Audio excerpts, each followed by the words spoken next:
Planning for maternity leave as a business owner can bring up a lot of fear and also add a lot of stress and pressure to keep growing your business, pressure to bounce back really fast after giving birth, and then also pressure to do it all on your own.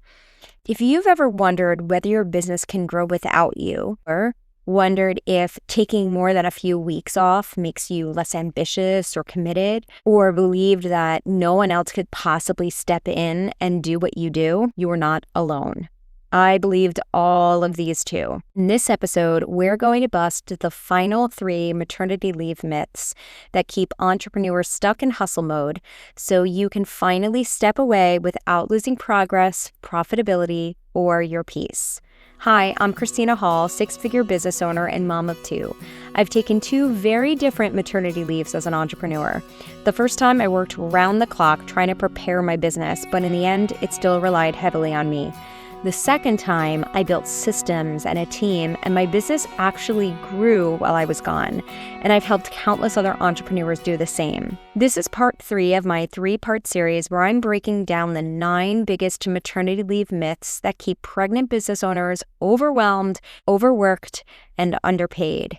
If you haven't listened to the first 2 episodes, I recommend going back to episode 55 and 56 so you can catch up before diving into the final part of this series. In today's episode, we're tackling myths 7 through 9, including why your business can grow without you, why rushing back might actually be holding you back, and how asking for help might be the smartest business move you ever make. By the end of the episode, you'll walk away with the tools and the permission to step into your maternity leave with confidence, clarity, and support. And if you haven't downloaded it yet, be sure to grab the 6-step plan to a profitable maternity leave. It's a free resource that walks you through the exact steps I took to set my business up to run without me while still bringing in revenue.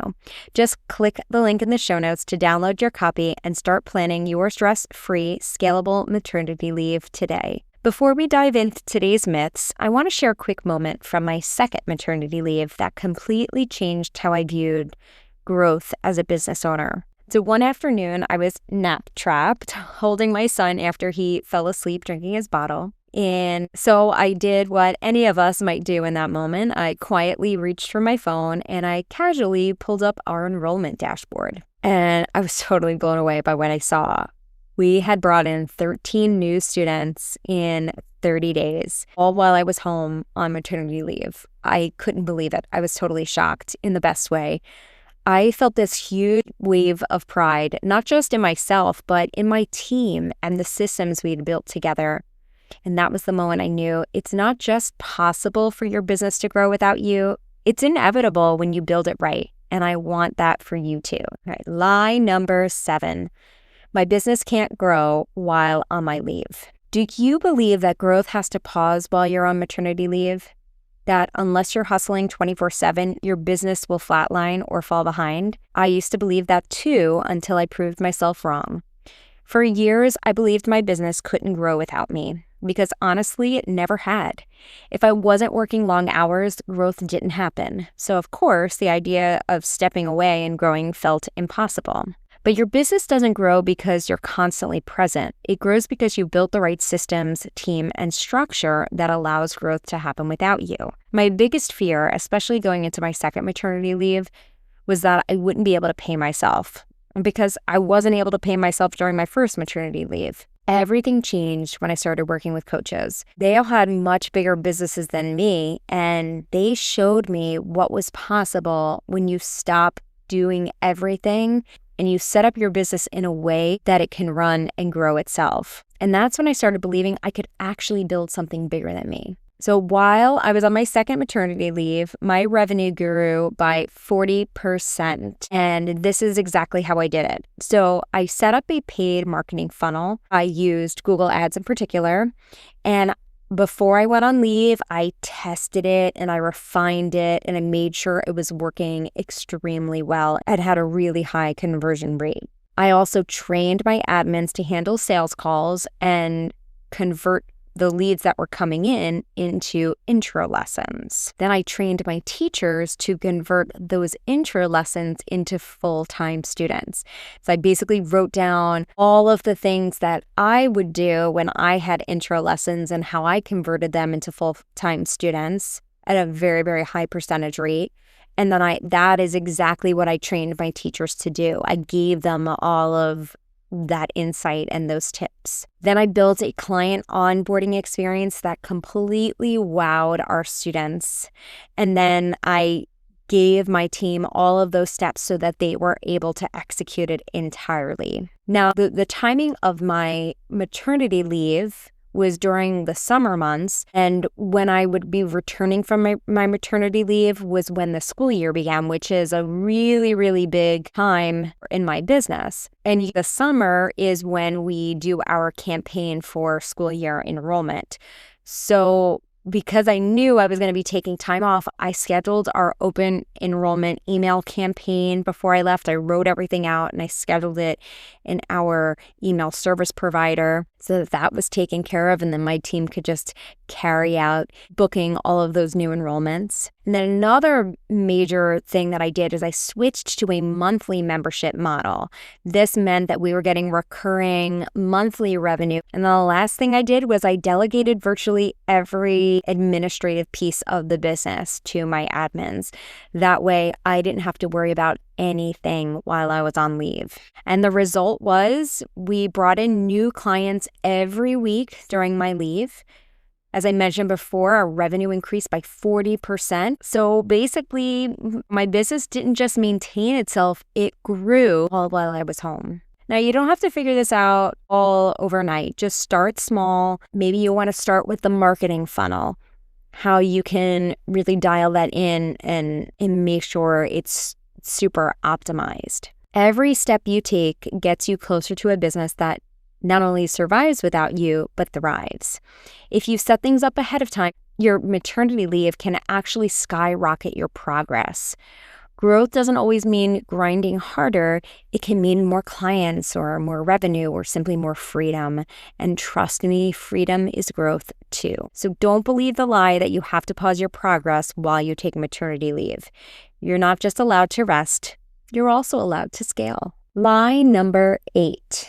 I have to get back to work ASAP. So I speak with so many women who feel this pressure to return to work as soon as possible. I think part of it is because we're conditioned to believe that the standard 6 to 8 weeks, or maybe 12 if you're lucky, is the most you could possibly take, and anything beyond that is indulgent. I actually remember telling a friend when I was pregnant that I was going to take 4 months off, and she was surprised. And it's just because this is what our culture is used to. I actually recently spoke with someone who, a mother, a wonderful entrepreneur, who lived in Canada when she had her 2 children, and she got a full year off fully paid. So it's just so different here in the US. And it's amazing how here in the US we have just a different view of maternity leave and what is appropriate, but there isn't really any set time that is appropriate. It really is so individual.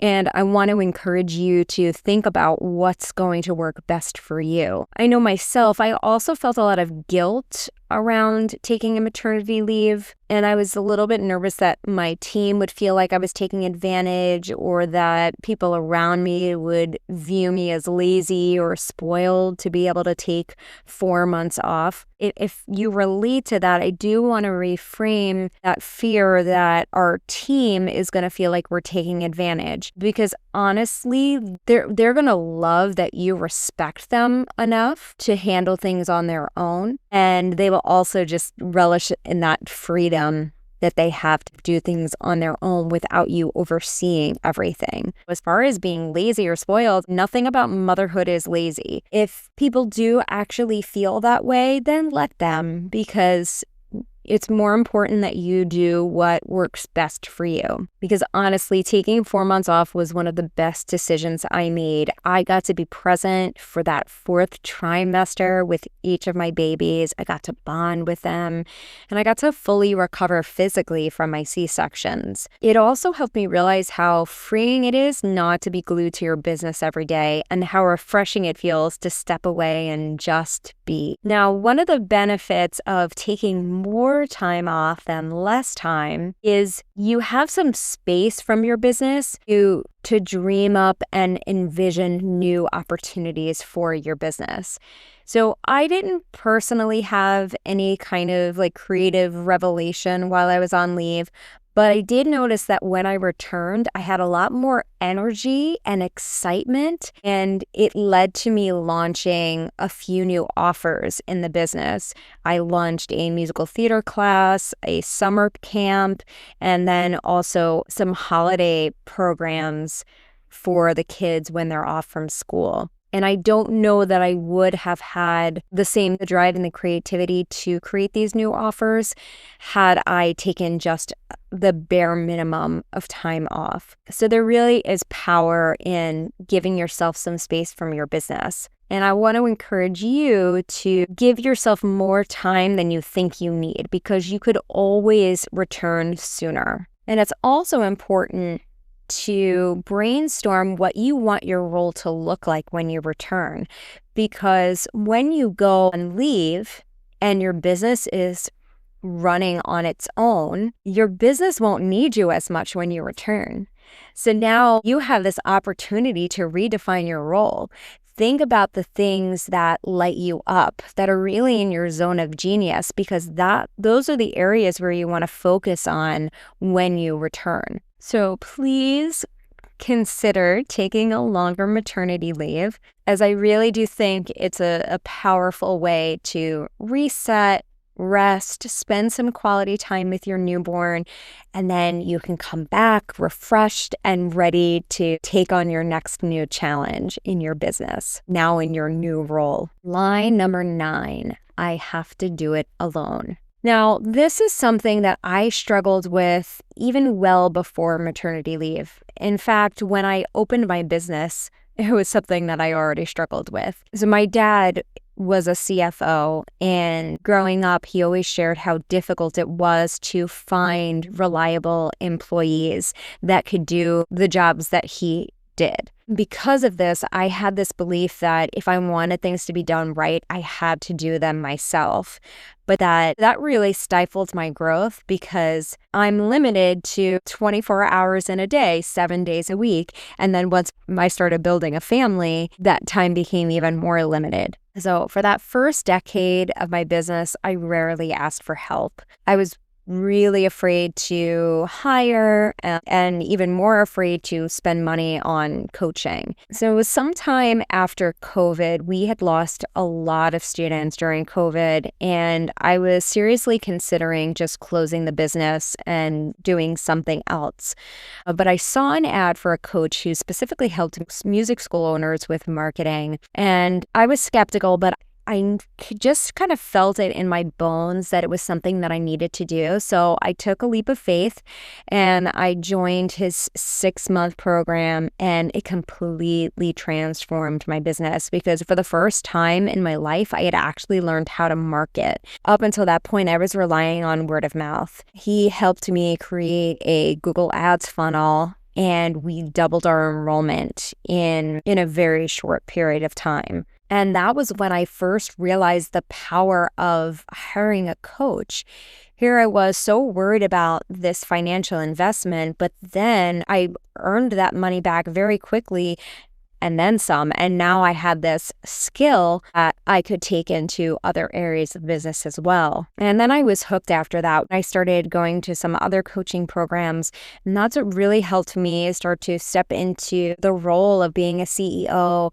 I started learning how to hire properly, how to train properly, and it made such a difference. If you're afraid that asking for help is a sign of weakness, please know that smart business owners, like all the business owners that you look up to and admire, they're all asking for help. They're not all doing it alone. So take that leap of faith, hire that first coach, hire that first team member, or maybe even just ask for help from a friend or family member, even in your personal life. Tap into the support network around you. Build your support network because there is so much power in leaning on others for help. All right, just to recap, so today we busted the final 3 myths that so many pregnant entrepreneurs believe. One was, my business can't grow while I'm on leave. And we learned that with the right systems, support, and structure, your business can actually thrive while you take time to be with your baby. 2, I have to get back to work ASAP. Taking more time than you think can be so powerful, as it can boost creativity and give you that rest and give you newfound energy and excitement when you return. And the last one, I have to do it alone. You are not meant to do it alone in motherhood or in business. So tap into the support network around you because that is what smart leaders do. Now, I want you to reflect on which of these 3 myths resonate the most with you, and then choose one small step this week to start shifting it, whether it's brainstorming new systems to ensure growth, reworking your maternity leave to take off longer, or finally asking for support. Take one step. And if you're ready to stop guessing and start building your own scalable, sustainable maternity leave plan, download my free resource, the 6-Step Plan to a Profitable Maternity Leave. This guide walks you through the exact steps I took to step away from my business without losing income or momentum. Click the link in the show notes to grab it now and start designing your dream leave today. That wraps up this 3-part series, and I hope you're walking away with not just clarity, but confidence. If this series has helped you feel more empowered to take your foot off the gas without losing traction, I'd love to hear from you. Send me a DM on Instagram at the Blissful Mompreneur and tell me what's the first myth you're letting go of. And be sure to tune in next week because I'm sitting down with Madeline Rayford Holland, a military wife, mom, and 7-figure entrepreneur who went from corporate COO to building a thriving short-term rental business. It's a powerful, inspiring conversation you don't want to miss, especially if you're curious about passive income, pivoting from burnout, or building wealth while raising a family. Thank you so much for listening, and I'll catch you in the next episode.